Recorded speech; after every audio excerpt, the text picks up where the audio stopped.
اللهم صل على محمد وعلى آل محمد كما صليت على إبراهيم وعلى آل إبراهيم إنك حميد مجيد. اللهم بارك على محمد وعلى آل محمد كما باركت على إبراهيم وعلى آل إبراهيم إنك حميد مجيد. اللہ تعالیٰ کے فضل و کرم سے ہماری زندگیوں میں ایک بار ماہ رمضان آیا. اللہ تعالیٰ نے ہمیں اس بابرکت مہینے سے گزرنے کی توفیق دی اور اب صرف چند دن باقی رہ گئے ہیں. اللہ تعالیٰ کرے کہ رمضان کا ایک ایک لمحہ ہم سب کے لیے خیر و برکت کا موجب بنا ہو اور بنتا رہے اور اس کا فیض ساری زندگی جاری و ساری رہے. اب آخر میں اس چند دن رہ گئے ہیں درس حدیث کے ایک اور موضوع کو لینا چاہتا ہوں. وہ ہے مسجد اور اس کے آداب. مسجد ایک ایسی چیز ہے جس کو اللہ تعالیٰ کا گھر کہا جاتا ہے اور حقیقت میں اللہ تعالیٰ کے وصال کی جگہ جس سے اللہ تعالیٰ سے تعلق قائم ہوتا ہے وہ مسجد ہے.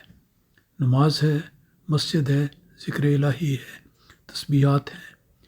تو اس لحاظ سے مسجد کے بارے میں زیادہ سے زیادہ احادیث کا معلوم ہونا اور مسجد کا احترام کرنا، مسجد سے فائدہ اٹھانا، یہ ایک مومن کی زندگی کا باقاعدہ حصہ ہونا چاہیے. اس سلسلے میں بے شمار احادیث ہیں. چند ایک یاد دہانی کے لیے میں ذکر کرنا چاہتا ہوں تاکہ رمضان کے ان آخری ایام میں مسجد کے ساتھ اپنے تعلق کو جو اللہ تعالیٰ کے فضل سے رمضان کے باقی دنوں کے مقابل پر زیادہ ہو جاتا ہے، اس تعلق کو باقی دنوں میں بھی قائم رکھنے کے لیے ہمارے لیے دلیل راہ ہو. اس سلسلے میں پہلی حدیث یہ ہے جو حضرت عثمان بن عفان رضی اللہ تعالیٰ عنہ سے مروی ہے اور یہ مسلم کی کتاب مسلم شریف سے لی گئی ہے. اس میں ترجمہ اس طرح ہے کہ حضرت عثمان بن عفان رضی اللہ تعالیٰ عنہ بیان کرتے ہیں کہ میں نے حضرت صلی اللہ علیہ وسلم کو یہ فرماتے ہوئے سنا کہ جو شخص اللہ تعالیٰ کی خاطر مسجد تعمیر کرتا ہے، اللہ تعالیٰ بھی اس کے لیے جنت میں اس جیسا گھر تعمیر کرتا ہے. یہ بڑی معروف حدیث ہے اور ہمیشہ یاد رکھنے کے لائق ہے کہ مسجد جہاں عبادت کرنے کی جگہ ہے، وہاں اگر مسجد بنانے کی سعادت کسی انسان کو مل جائے تو وہ اس کے لیے ہمیشہ کے لیے خیر و برکت کا موجب ہوتی ہے. اور آپ نے تو یہ دعا دی کہ اور یہ فرمایا اور یقین دہانی کروائی کہ جو شخص اللہ تعالیٰ کی رضا کی خاطر، نام و نمود کی خاطر نہیں، اللہ تعالیٰ کی رضا کی خاطر مسجد تعمیر کرتا ہے، اللہ تعالیٰ بھی اس کے لیے جنت میں ایک گھر بنائے گا. اس میں ایک جنت کے گھر کی ہی بشارت نہیں بلکہ سب سے اول یہ کہ وہ انسان مرنے کے بعد جنت میں داخل ہوگا اور اللہ تعالیٰ کا قرب پائے گا. اور یہ مسجد جو زمین میں بناتا ہے وہ اللہ تعالیٰ اس کو جنت میں ایک گھر کی صورت میں اس کا اجر اور ثواب دے گا. اس سلسلے میں کوشش کرنی چاہیے کہ انسان کو اگر اللہ تعالیٰ توفیق دے تو اپنے علاقے میں، کسی دور کے علاقے میں، کسی دور کے ملک میں جہاں پہ مسجد کی ضرورت ہو اور وہاں مسجد کی تعمیر کی جانی چاہیے، وہاں پر اگر کوئی مسجد کے لیے خرچ ادا کر دے اور اس کا اہتمام کر دے اور مسجد بن جائے تو یہ اس کے لیے گویا جیتے جی جنت میں داخلے کی نوید ہے اور جنت میں گھر ملنے کی بشارت ہے. اس سلسلے میں اگر ساری مسجد بنانے کی توفیق نہ ہو تو مساجد فنڈ میں چندہ دے کر بھی انسان اس برکت کو حاصل کر سکتا ہے. تو یہ ایک بہت بڑی بات ہے کہ جہاں دن رات انسان مسجد جاتا ہے، ہر روز جاتا ہے، 5 وقت آ جاتا ہے اور اس سے بھی زیادہ مسجد میں جاتا ہے اور برکت حاصل کرتا ہے، اللہ تعالیٰ کے گھر میں جا کر اپنے ایمان کو سیکل کرتا ہے. اگر مسجد کی تعمیر کے لیے یا مسجد کی تعمیر کے لیے کچھ حصہ ادا کر دے تو یہ اس کے لیے بہت ہی باعث برکت ہے۔ اس نیکی کے دروازے کو بھی ہمیشہ یاد رکھنا چاہیے۔ پھر دوسری حدیث وہ ہے جس میں یہ بیان کیا گیا ہے، اور حضرت فاطمۃ الزہرا رضی اللہ تعالیٰ عنہ بیان کرتی ہیں کہ رسول اکرم صلی اللہ علیہ وسلم کا معمول یہ تھا کہ جب آپ مسجد میں داخل ہونے لگتے تو یہ دعا پڑھا کرتے تھے۔ اس کے الفاظ میں وہی پڑھ دیتا ہوں کہ اذا دخل المسجد قال بسم اللہ والسلام علی رسول اللہ اللہم اغفر لی ذنوبی وافتح لی ابواب رحمتک۔ بعض احادیث میں قدرے مختلف الفاظ بھی آئے ہیں، پر یہ الفاظ جو میں نے پڑھے ہیں یہ مسند احمد بن حنبل سے ہیں۔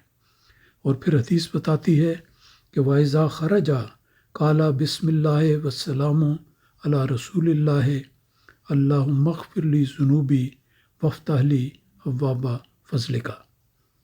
اس کا ترجمہ یہ ہے، ساری حدیث کا دوبارہ پیش کرتا ہوں کہ جب رسول خدا صلی اللہ علیہ وسلم مسجد میں تشریف لاتے، مسجد میں داخل ہونے لگتے تو اس موقع پر یہ دعا پڑھتے تھے، جس کا ترجمہ یہ ہے جو آپ الفاظ سن چکے ہیں کہ اللہ تعالیٰ کے نام کے ساتھ اللہ کے رسول پر سلامتی ہو، اے میرے اللہ میرے گناہ بخش دے اور اپنی رحمت کے دروازے میرے لیے کھول دے۔